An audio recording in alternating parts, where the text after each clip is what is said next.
രാത്രി തൊട്ട് ഒരു ചെറിയ ക്രിസ്മസ് ഡെക്കറേഷൻ ഉണ്ടാക്കാനുള്ള പണിയിലാണ്. ഇത് നമ്മുടെ വീട്ടിലോട്ടല്ല, പ്രദുവിന്റെയും ഗിതുവിന്റെയും പുതിയ വീട്ടിലോട്ട് നമ്മുടെ വക ഒരു ക്രിസ്മസ് ഡെക്കറേഷൻ. എങ്ങനെയുണ്ട്? അയ്യോ, സപ്ലിമെന്റ്സ് കഴിച്ചില്ലല്ലോ. ഇന്ന് മൾട്ടി വൈറ്റമിൻസും വൈറ്റമിൻ ഡിയും ആണ്. ഇന്നലെ ഡിന്നറിന് നമുക്കൊരു ചിക്കൻ അവക്കാഡോ സാലഡ് ആയിരുന്നു. ഈ അടുക്കളയിൽ നിന്ന് തിരിയുന്ന പരിപാടി കുറയ്ക്കാൻ തലേന്നത്തെ ഡിന്നർ തന്നെയാണ് ഞാൻ എടുത്തു വെച്ച് അടുത്ത ദിവസം ലഞ്ചായി കഴിക്കാറ്. പക്ഷെ സാലഡൊക്കെ ലഞ്ചിന് എടുത്തു വെച്ചാൽ കുറച്ചധികം ബോറാ.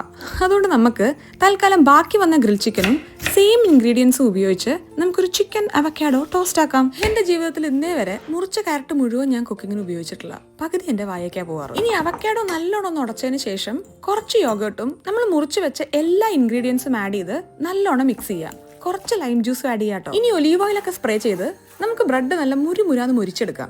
ഇങ്ങനെ ഇരിക്കണം. ഇനി ബ്രെഡിന്റെ മുകളിൽ മിക്സ് സ്പ്രെഡ് ചെയ്യുക, കുറച്ച് ചില്ലി ഫ്ലേക്സ് ആഡ് ചെയ്യുക. ഇപ്പോൾ നിങ്ങളുടെ മുന്നിലിരിക്കുന്നതാണ് സ്വാദിഷ്ടമായ ചിക്കൻ അവക്കാഡോ ടോസ്റ്റ്. ഓ, ഇത് അടിപൊളി ടേസ്റ്റ് ആയിരുന്നേ.